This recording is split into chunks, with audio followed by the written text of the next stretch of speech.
Welcome to another episode of The Brand Called You, a podcast and podcast show that brings you leadership lessons, knowledge, experience, and wisdom from thousands of successful individuals from around the world.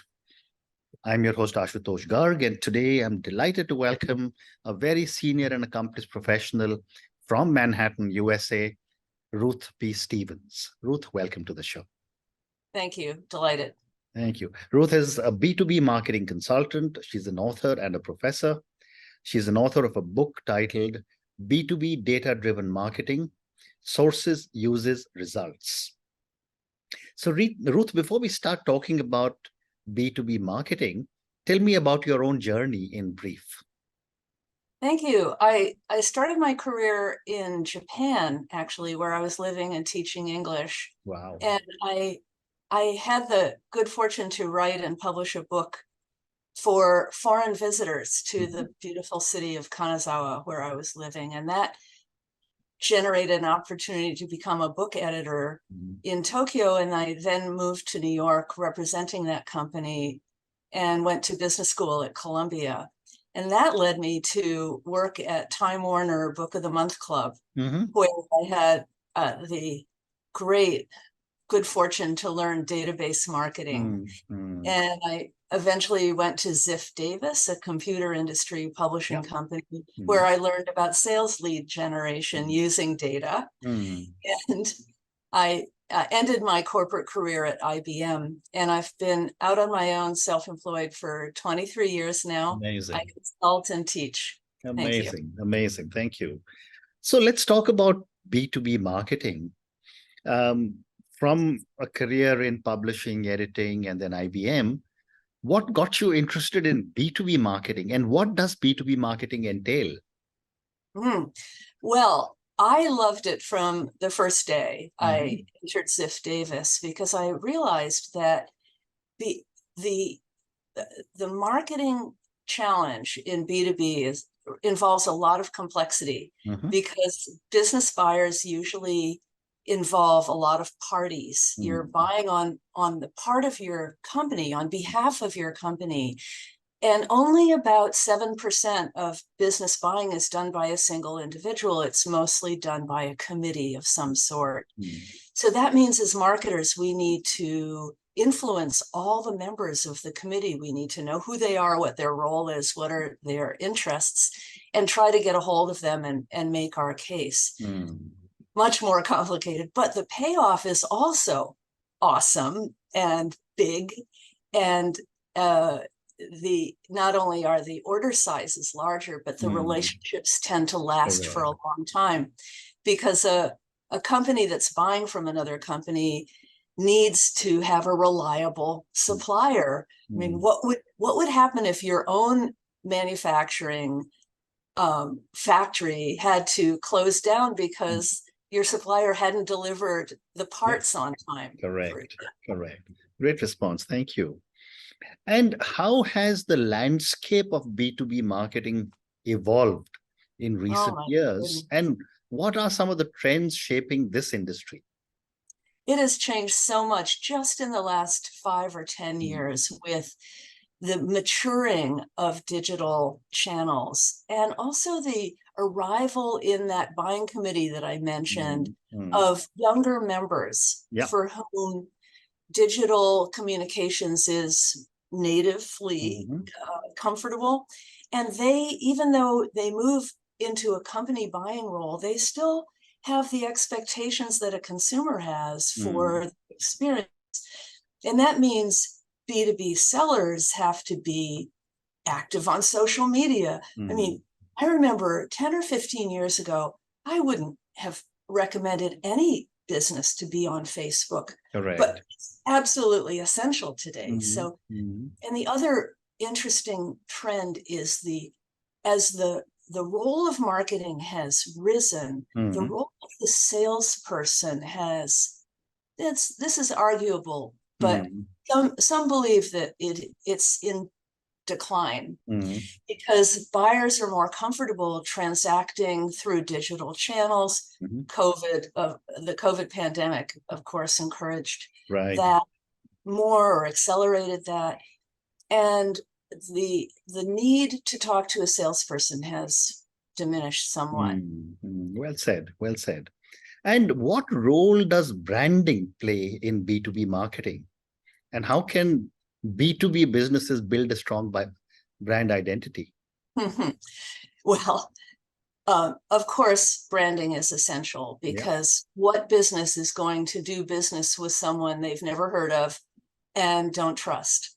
So awareness and trust are the key deliverables of brand strategy. How brands are built is, again, complicated in B2B, but it boils down, I think, simply to first being trustworthy in the first place. So Right. you have to be able to deliver on time and on budget, and be a reliable partner.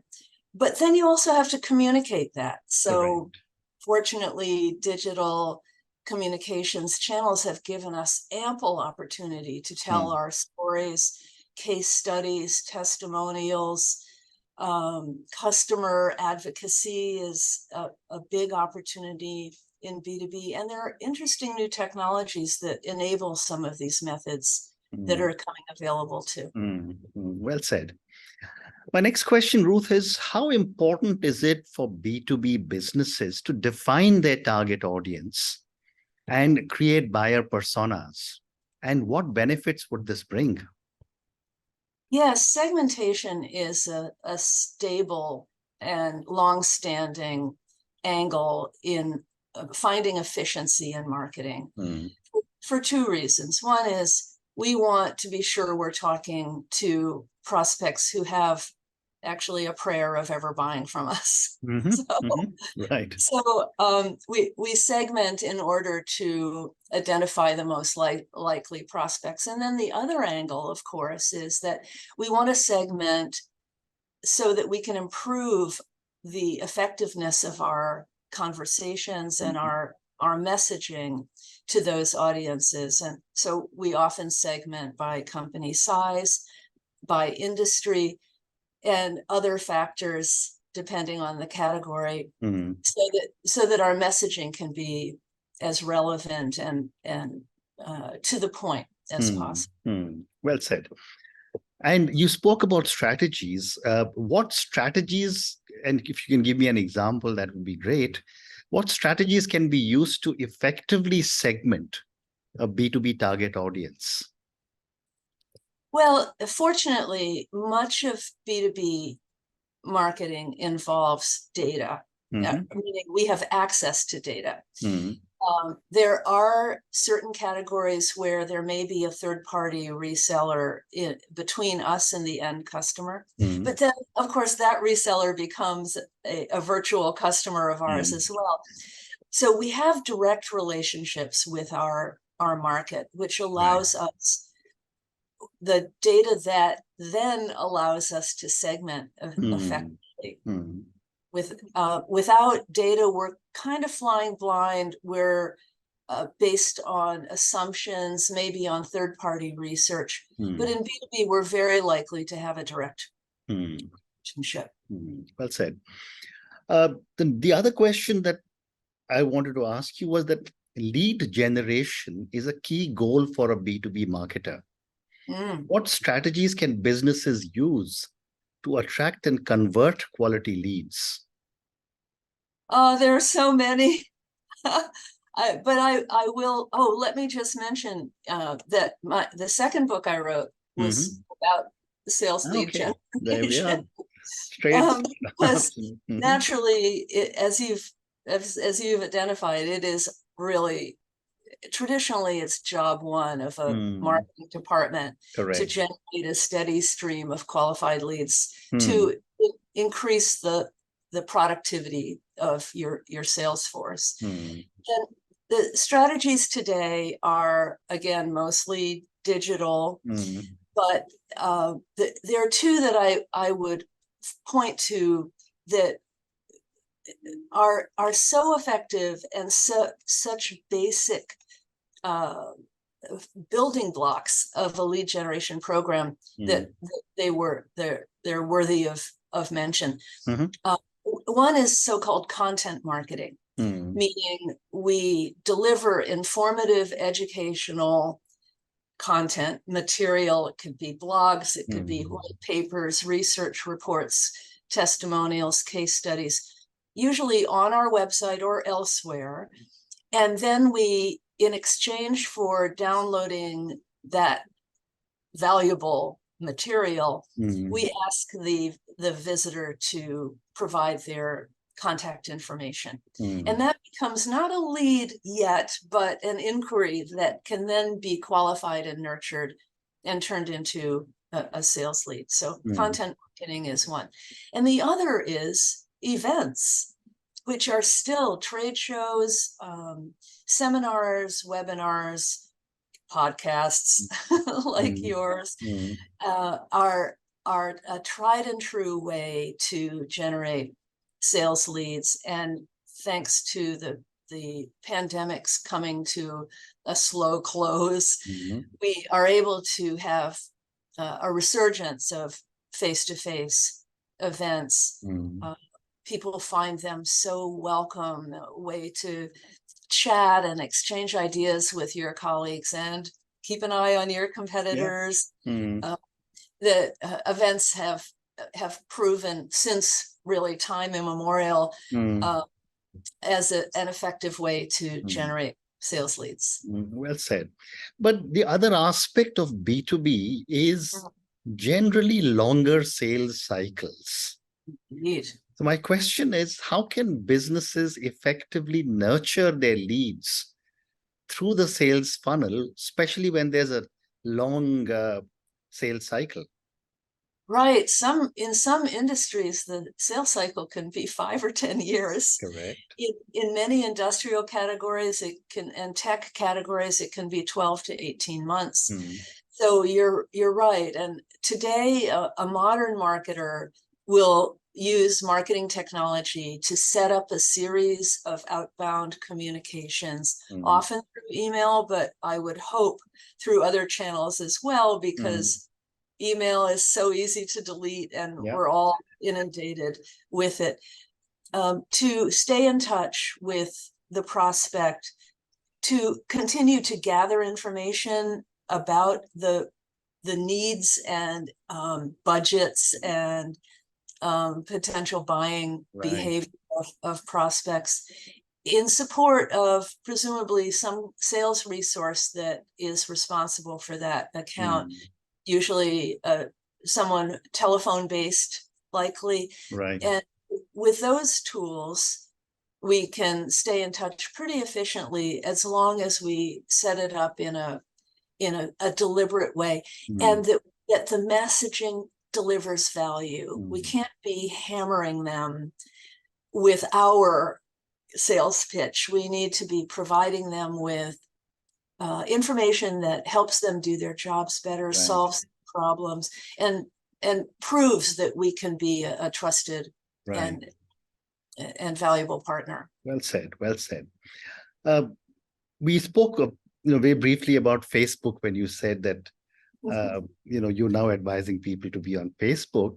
But in the digital age, how crucial is it for B2B companies to have a strong online presence?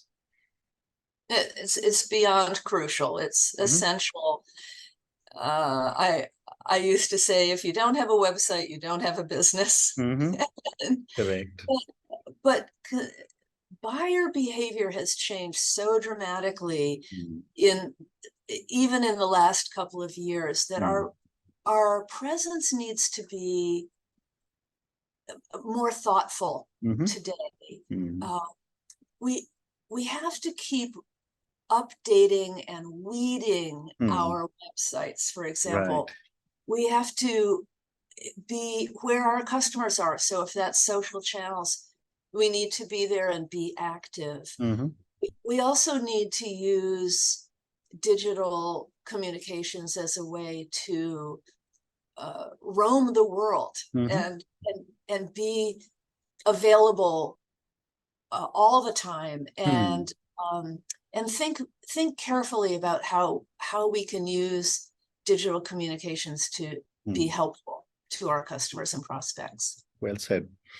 The other part, Ruth, is that a lot of B2B companies now operate on a global scale. And global sale obviously means longer lead times, all kinds of supply chain issues, etc. So it What does. challenges and strategies are unique to marketing across different regions and cultures? It's not easy.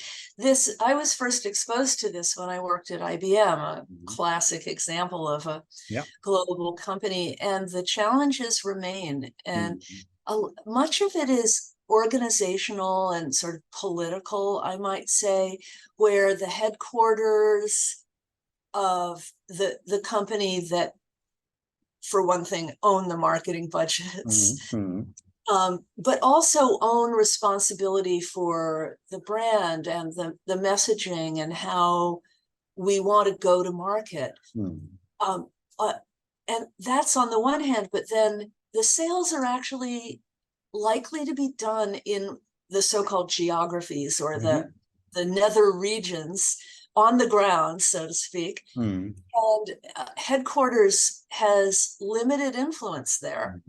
So there's always a push and pull, tug of war between headquarters and the regions where business is actually done. So we have to use our best possible persuasive and organizational methods to keep everybody on the same page. Right, I agree. And, these are challenging times for supply chains as well. So things are beginning to sort out. But my next question for you is that based on all the work that you have done, could you share examples of an unconventional or an innovative B2B marketing strategy that may have yielded some impressive results? Sure, there are innovations going on in B2B all the time. I was so impressed a few years ago, just a couple of years ago, by a marketing agency called Union Resolute, which is up in New Hampshire, somewhere, that included on its website a form that gathered data from visitors to qualify them. And in fact, they learned very quickly that if they were careful in responding to prospects who were more likely to buy, they could vastly increase their conversion rates and reduce their marketing expense. So it seems so obvious, but I still don't see many service providers doing such a logical thing. Right. I can also point out some much larger examples. Look at Salesforce.com, the largest provider of customer relationship management software in the world. Correct. And also the organizer of one of the largest professional and trade shows in the world, namely Dreamforce. They have created this proprietary conference that has become a tech industry standard. Wow. And not only has built their brand, but also established their their dominance in the category. Really interesting strategy they've come up with. I also would point to Caterpillar, which, an old-fashioned construction equipment manufacturer who've used augmented reality and virtual reality to create opportunities for farmers and other buyers to experience what it's like to drive a Caterpillar tractor using VR and AR. And what a great idea, because again, as you pointed out, it's a global industry, and digital communications have a global reach. Correct. And I think the key point that you are making is that for any B2B company, it is critical to have a global marketplace that they need to look at, because only then will they truly be able to take benefit of all their work that they're doing. Ruth, I have time for two more questions for you. Are there any emerging technologies or trends that you believe will have a significant impact on the future of B2B? Yes, I will add to the chorus, extolling the value of artificial intelligence. Mm-hmm. Now, as a longtime database marketer, I've used artificial intelligence, you might call it, models to predict buyer behavior. Yeah. So it's not a new concept, but the speed and breadth, and also the large language models that are now available have allowed us to gain access to a resource that was really inconceivable, I would say, even 10 years ago, to the ordinary marketer. So we're there now. On the trend side, though, as B2B buying behavior changes, more of it moves online and less of it involves a salesperson. But I would say one of the really interesting trends is the rise in the stature of the marketing function in B2B. When I entered this industry, you might say, in the late 90s, marketing was in service to sales. Unlike consumer marketing, where the P&L is owned by the brand manager or the marketer, in B2B, the P&L is owned by the salesperson, and marketing was sort of the handmaiden to sales. But the tables are turning in that, thanks to changes in buying behavior and the rise of digital communications, where marketing is in the driver's seat now, and a much better partner to sales. And that, I think, is an exciting prospect for anyone who wants to enter the field of B2B marketing. Wonderful. And my last question, Ruth, and this is for the many people who will listen to our conversation. A lot of them are also small and medium enterprises. What advice would you give to small B2B businesses with limited resources looking to enhance their own marketing efforts? Yeah, I would say, first of all, keep in mind that marketing in B2B is all about quality versus quantity. So an example is a sales lead. There's no benefit to a salesperson in being given an unqualified lead. You're wasting their time. And the second piece of advice is clean up and expand your data, your customer data and prospect data. There's so many resources available today to do that. But often business owners get caught up in thinking about messaging and media channels, and they forget that if you're not talking to the right person, you're just wasting your time. And the third thing, you may not have expected this, but the third thing I would suggest to small business owners is that they consider their own personal brands as business people. I actually teach a personal branding segment in every course I teach in business schools here and abroad, because I know that establishing oneself as expert in one's field and being able to communicate that has enormous business value. So, and there's so many tools to make it possible and even easy today that it's an opportunity that shouldn't be wasted.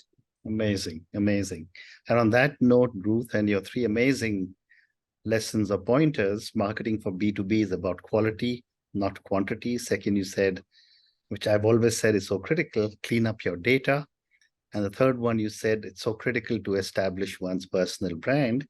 And I understand from a lot of reading, etc., that someone of the stature of an Elon Musk doesn't believe in advertising dollars for Tesla because his own brand is so powerful. Oh, I think that's the message that you're giving, that build your personal brand. Thank you so much for speaking to me about your own journey. Thank you for speaking to me about so many different aspects of B2B marketing. I learned several new things from you. Thank you again and good luck. Thank you. Thank you for listening to the Brand Called You videocast and podcast, a platform that brings you knowledge, experience, and wisdom of hundreds of successful individuals from around the world. Do visit our website www.tbcy.in to watch and listen to the stories of many more individuals. You can also follow us on YouTube, Facebook, Instagram, and Twitter. Just search for the Brand Called You.